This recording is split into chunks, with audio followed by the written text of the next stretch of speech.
again, this is Jason. We're on video 2 of our cement countertops, and we're going to continue creating the molds. At this point, I have started putting the tape around the edges as a guide for where I'm going to put my silicone in, so that way I'll have some nice straight lines.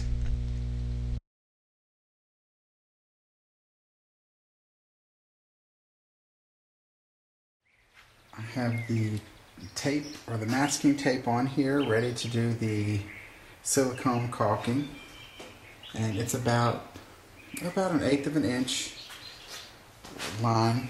And what I'm going to do is put the caulking right in between the two, and what that's going to do is give a good straight edge, and the caulking is going to help also keep the water in the cement from running out between the two where the MDF joins together.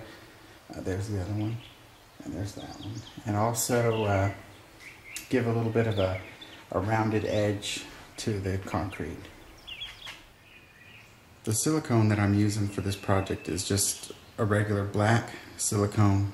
This one happens to be from GE, but you want it to be 100% silicone.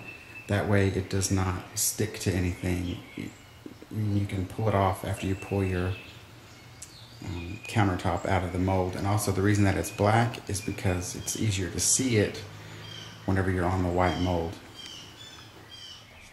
Our next step is, now that we have taped off all the pieces, we're going to go back in and caulk around all the cracks and crevices and get it where it'll be watertight, so that the water from the cement won't leak through and cause the boards to expand, and also to kind of give the concrete a little bit of an edge so it won't be as sharp. And I usually go in and do my corners first.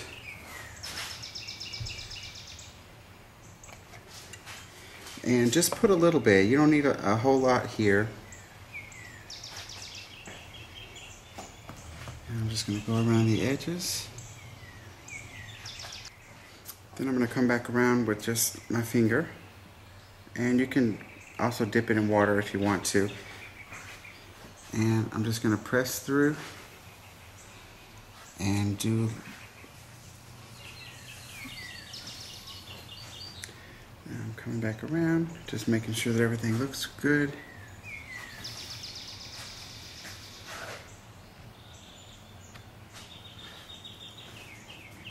And try to make sure that all your edges are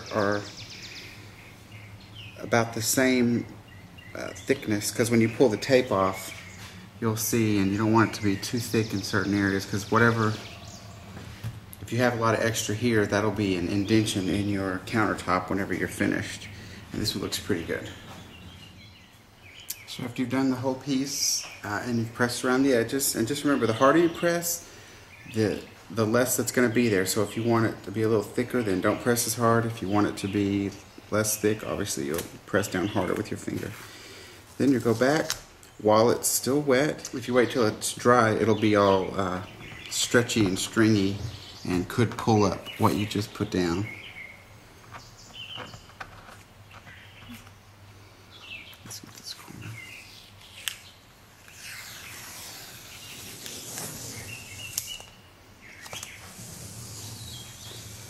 You definitely have a trash can nearby and handy, because when this stuff is wet, it gets everywhere.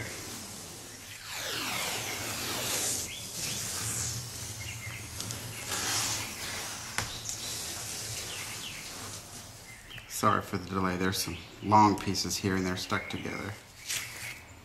There you go. Now all we got to do is wait for this to dry, and once it's finished drying, we'll come back and we'll be filling these little holes plus this crack where the two pieces come together.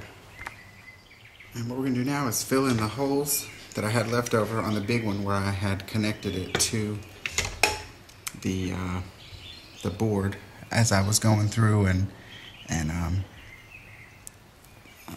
you know, to make it level and all that stuff. Make sure that all the drill holes are cleaned out, and this is one that when I put it in, it was a a chip of wood underneath it, so I had to pull it back out. And when I did it messed that up. So I decided to leave it so you could see. I'm using the same black silicone caulk for that I used everywhere else. Then take your sharp razor blade and you're just going to fill in across and get the excess off, and wiping it on a paper towel.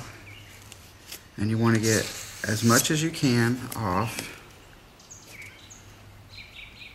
On this one, I'm just going to fill it in.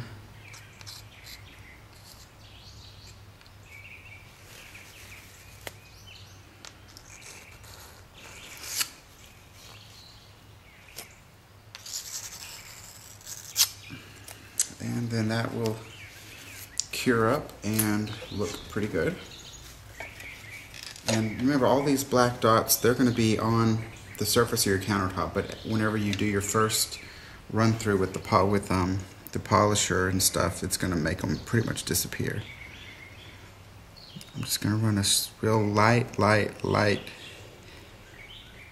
bead of caulk through here, and then same thing with the razor blade. And try really hard not to mess up.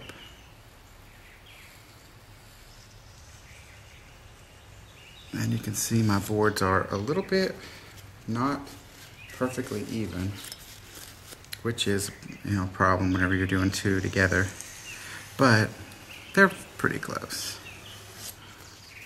And like I said, whenever you go through it with the first time with your, that's why you got to be sure you wipe off your blade good. Whenever you go over it the first time with your polisher or your grinder, it's going to take all that off. And then in just a second, I'm going to come back and I'm going to do this piece here in case you have end pieces. That way they don't swell up from the concrete water. Now we're going to work on this interior corner because we don't want the water from the cement to get into that and then cause it to expand and then make our countertop distorted. So we're just going to put a little bit of silicone in there, and then we're going to take our razor blade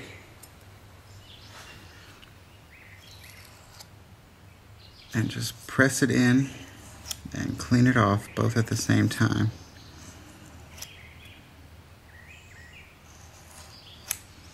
And it'll also make the connection, the little join here, kind of disappear as well.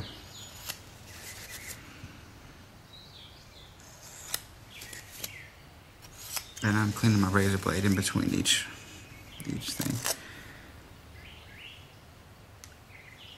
So that looks pretty good. Once it's had a chance to dry, I'll come back and just check it and redo it if I need to. But that's pretty much it. Now we're going to wait for this to cure, and then we'll move on to our next step. Here are all the pieces after I've removed the tape. And all that's left is the black caulk around all the seams. This one, the seam is done, the edge is done, all the holes are filled. So these pieces are all ready to go. I've just got to put in the insert from the sink, which is going to go around here. And when that's done, and that's the insert right there. And that's the last piece. And once that's done, we're going to do some tape over the top edges here to keep them from getting the water from the cement in them. And then it's going to be time to pour the cement. This odd looking piece here is the knockout for the sink. And what I've done is take two, since my countertops are 1.5 inches thick, I've taken two 3/4 inch pieces of the melamine and screwed them together. I've also marked which side is the top. You can kind of see it upside down there because I don't want, this has less holes in it, and I don't want the cement, the water to get into those holes. So what I'm doing around the edges, I don't know if you can see it, but there is, oh, there was a gap I filled with silicone. But there is tape right here. And the reason I'm putting tape on this is to keep the water from the cement from getting into it and distorting it. The last part is done, The pop out for the sink is in, and it has the caulking around the edges is also being caulked down. So next step is pouring. Oh, that's the sink. That's where it'll go. So that's pretty much it, except for doing some taping on the edges, but that won't take long.